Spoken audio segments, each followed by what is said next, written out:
হয় অবশ্যই আমরা আরো কঠোর অবস্থানে যাব ইনশাআল্লাহ। জেলা প্রতিনিধি ভাইয়ের উপরে যে হামলা হয়েছে দ্রুততম সময়ের মধ্যে তাকে গ্রেপ্তার করে অবশ্যই ধন্যবাদ শিক্ষক। এ পর্যায়ে আমাদের মাঝে বক্তব্য রাখবেন সহকর্মী সোয়াই টেলিভিশনের সিনিয়র রিপোর্টারের উপর দিতে চাই 24 ঘন্টার ভিতরে যে হামলার সঙ্গে তারা জড়িত। সোয়াই টেলিভিশনের জেলা প্রতিনিধি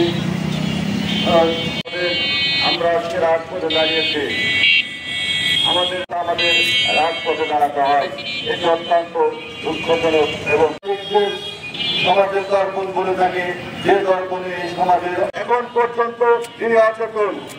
এখন পর্যন্ত আজ কয়েকদিন হয়ে গেল প্রচার করতে চাই 24 ঘন্টার ভেতর যদি দেশব্যাপী আমাদের সাংবাদিক বন্ধুদের সাথে নিয়ে সারা দেশে সন্ত্রাসিত বিরুদ্ধে তীব্র আন্দোলন করবো হলে যৌবনে পদার্পণ করেছে, কিন্তু তার মা এবং বাপের আমার বক্তব্য শেষ করছি। খোদা হাফেজ, বাংলাদেশ জিন্দাবাদ। কোন সাংবাদিকের কিন্তু ওই 2 তলা 10 তলা বিল্ডিং হয় না, সর্বনিশ্চিত ভাবে কুপানো হয়েছে। এই কুপানোর তীব্র নিন্দা প্রতিবাদ জানাচ্ছে। অবিলম্বে এখানে সাংবাদিক সামনা বলে যাবে, এরপর থেকে অনেক